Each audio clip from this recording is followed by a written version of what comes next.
If Nan had learned about Lizzie, Nell, and Paloma as a cliffhanger for the upcoming season, with episode 8 focused on the aftermath of Richard's, Josh Dillon, death in the Brightlingsea home, then everything would be perfectly wonderful and dandy. But if there is one major problem with the Buccaneers, it is the necessity of maintaining the plot throughout, never allowing the characters to take a break. In the passages without Patti and Nan, Conchita, Honoria, and Lady Brightlingsea are therefore supposed to deal with their suffering. Consequently, we are deprived of witnessing Lady Brightlingsea grieving process, which would significantly enhance her humanity. In 45 minutes, Conchita travels from blaming Ginny to pleading for her pardon, from denial to fury to acceptance. Nothing she accomplishes in this episode seems to have any bearing on the main plot, so there isn't even anything to say about it. She truly deserved much better. In contrast, Honoria is a very other story. She does manage to give her a scream of independence in this episode, even though it appears that her brother's passing hasn't affected her much. Her character simply goes to memorial services with her mother or looks for letters from Richard to comfort Conchita. She tells Lady Brightlingsea that she plans to go to France after realizing she is no longer the same fearful, lonely kid she once was. She chooses to demonstrate that she has changed after being questioned by her mother, who doesn't think she has the courage to do anything of the kind. She does it by giving Mabel a heartfelt farewell kiss in front of everyone. The Buccaneers isn't the most accurate depiction of 19th century life, as we previously stated. Now that Honoria has found her voice, that's good. Since the first time she stepped onto the screen, we have all been cheering her on. However, the fact that Richard's vicious murder is handled so much like an afterthought only one episode after it occurred is regrettable. Getting the Dowager Duchess, Amelia Bowmore, to apologize to her son out of fear of losing such a valuable relationship is the only significant effect it has. It's adorable, and for a brief moment, Blanche and Lady Brightlingsea's bond is clearly visible. Is that all there is, though?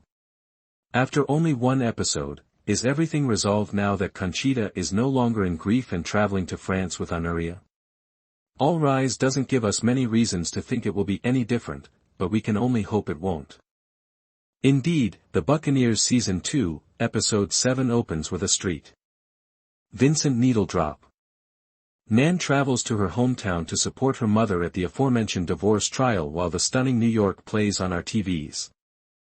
As the judge demands concrete evidence of Tracy's infidelity and the colonel's attorney grills her incessantly, Patti is struggling to get free of her adulterous spouse. Two of his former girlfriends initially consent to testify in support of Patti, but they quickly have second thoughts after learning of the personal information they will be required to divulge on the witness stand. Tracy lets his lawyer insult her as well, even saying that he can't be certain that he is her biological father, while Nan tries to support her mother by testifying on her own behalf. The only thing that can make Nan smile again after such a horrific blow is Guy's, Matthew Broome, unexpected arrival at the trial, which, to be honest, seems out of place given how much room it should leave for speculation. Nan seeks assistance from her Aunt Nell because she fears that her mother may be compelled to stay married to such a repulsive man. She expects Nell to provide her word as evidence of Patti's claims because she has somehow concluded that Nell is her biological mother. It's not that easy, unfortunately. Nell, who is married and expecting a kid, is determined to keep her reputation intact.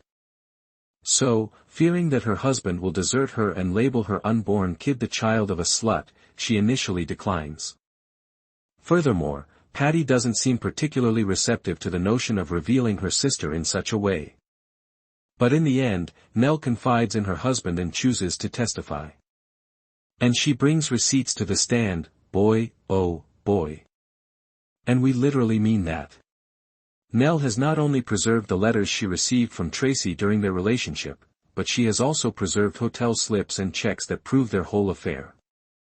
On the same day that Nan loses her father but receives a mother, Patricia, a recently divorced woman, walks from the courthouse to deafening acclaim. Not just in New York, the truth has come to light.